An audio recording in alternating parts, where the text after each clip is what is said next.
You're watching Talking About Orks. In this episode of Talking About Orks, we're going to be going over the remaining named special characters. This will be the first video where I combine more than one unit into a video, but there's really not a whole lot to say about each one of these guys. We are going to start with Mad Doc Godsmack. Mad Doc is really cool, and he is on the top of my I want to play with this guy, but I have not yet list. Mad Doc is, of course, a Doc. He has weapon skill 5, strength 4, toughness 5, 3 wounds, 3 initiative, 4 attacks, leadership 9, and a 4+ save. He's equipped with both a power claw and an early syringe, so you can choose to use a power claw or the poisoned attacks. A slugger. He's equipped with Doc's tools and a cyborg body. He has a lot of really cool special rules. The main one is that he is fearless, as is any unit he joins. And the other special rule is 1 scalpel short of a med pack, which means he must move at maximum speed towards the nearest enemy unit and assault if possible. This can be bad because you can be easily baited, but I don't really think that's that big of a deal, because he's just gonna, if you put him with a decent unit, he's gonna wreck a lot of things. And the other special rule is that any unit in an army, including Godsmack, may take cyborg bodies for 5 points per model. So that's really cool. There's a lot of fun things I can do. I've been thinking about to do with Mad Doc. The first one is just put him with Mega Knobs. That's the obvious one.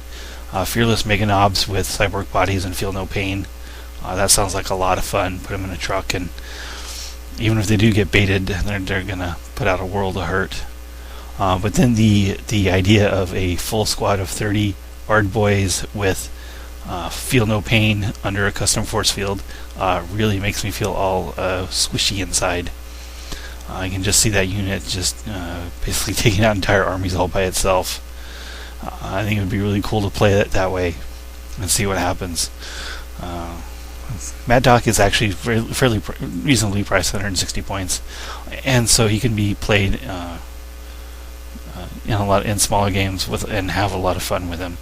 I don't know if he's going to be competitive at a top tier tournament because he is an HQ slot. If you're really going competitive, you're going to be going for Gazgul and a custom force field. But other than that, he sounds like a lot of fun, and I really want to play him. The next special character is Wazdakka and Godsmack. I have actually played him exactly once, and I learned the hard way he does not include a cyborg body, so he has no invul save. That's probably his only downside. He's pretty much a war boss in stats, except 1 less strength and 1 less initiative. He has the Bike of the Apocalypse, which allows him to fire after turbo boosting. When he includes and his bike also includes a really awesome Daca cannon, which is strength 8, AP 4, assault 4 with a 24-inch range. So you can turbo boost, get that 3+ cover save, and lay out some strength 8 shots. Unfortunately, though, it's not twin linked like other bikes, but you can't have everything. In addition, he has a Slugga and custom Mega Blaster, so you can choose to fire the Slugga, the custom Mega Blaster, or the Daca cannon after turbo boosting. He was a mech, so he's got mech tools, so he can fix things, and a power claw. He has the Bike Boss special rule, which allows normal war bikers to be taken as troops choices. Note that he can only do this with normal bikers and not knob bikers. He is not a war boss and does not give the knob unit to be moved to troops, just bikes. There's one thing to note with Wazdakka, which is really cool, is that despite him being on a bike, he still has the Waw special rule. So he can still fleet afoot even on a bike. And so, again, he's really cool. He can be a lot of fun, especially if you want to build a bike theme army. Of course, you have to run Wazdakka, which is probably the only reason he's in the codex at all.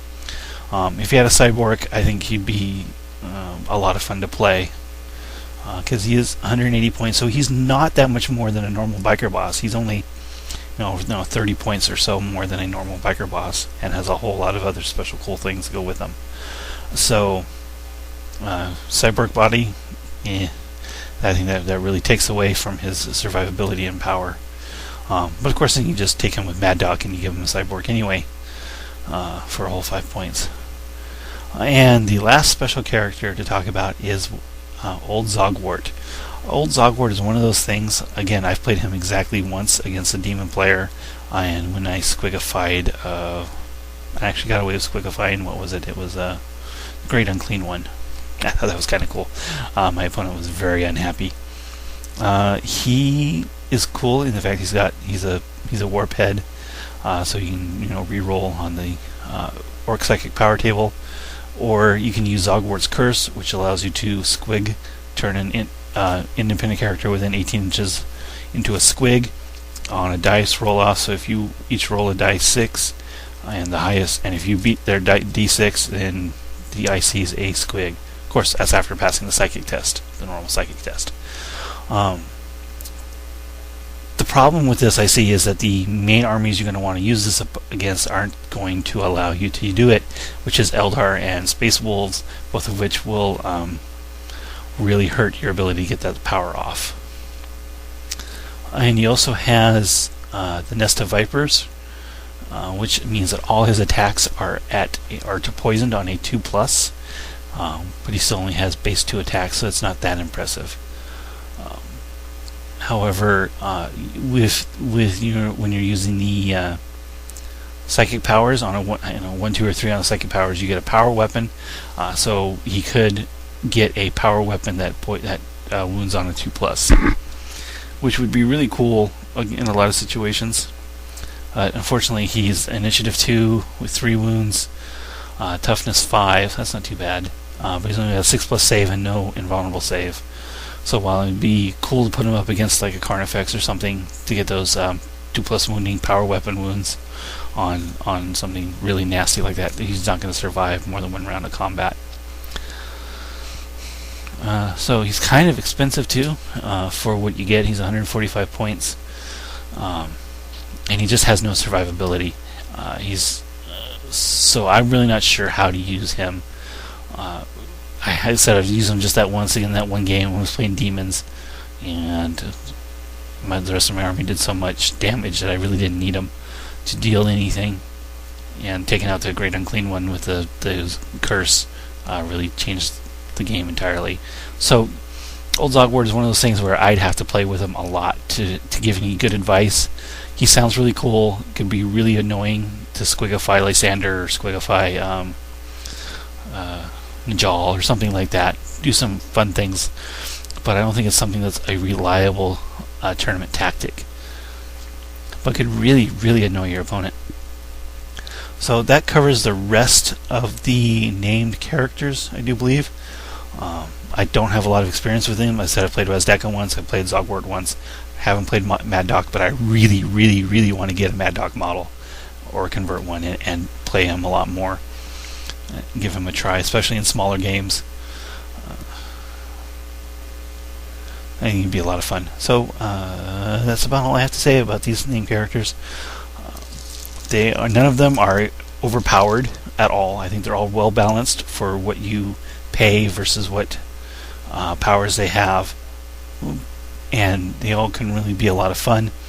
Can be quite deadly if with a little bit of luck. So give them a try. I'm sure you'll like them. I know I want to try Mad Dog a lot more. Any questions, just feel free to ask. As I said, I don't have much experience with these guys, and anyone who does, please chime in the comments below. And that's all I have to say for this episode of Talking About Orcs.